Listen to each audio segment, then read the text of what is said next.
Газар тариалангаа бид ашигтай эрхлэх ёстой. За энэ хүрээнд бас бид нар хэд хэдэн зоригтой шийдвэрүүдийг гаргаж байгаа.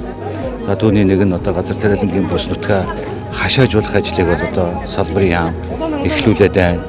Мөн газар тариалангийнхаа хөрсийг хамгаалах зорилгоор бас ойн зурвас татах ажлыг бас эхлүүлээд байна. За мөн техник тоног төхөөрөмжийг шинжлэх ажлыг бас эхлүүлээд байна. Мэдээж сайн үртэй, сайн техниктэй, сайн хөрстэй байж одоо ариун их хурц авна.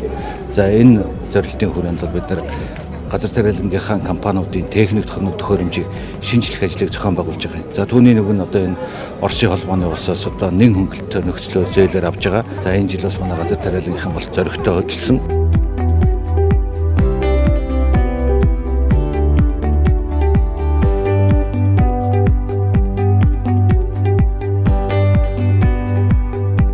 Бүснүүдийн хувьд бол харилцан адилгүй.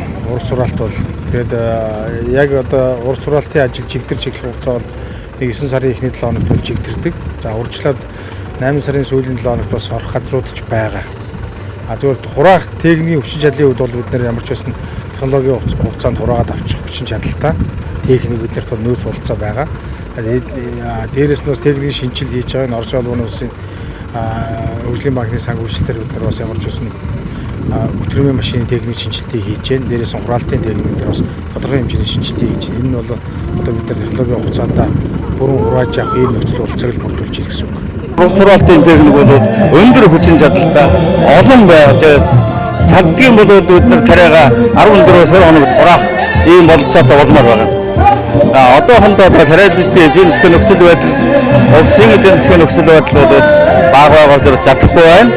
Гэхдээ одоо энэ өнөөдрийн одоо тариалчд олгож байгаа энэ боломжууд үнэхээр алтан боломж. Засгийн газрын маш том тусламж, маш том дэмжлэг.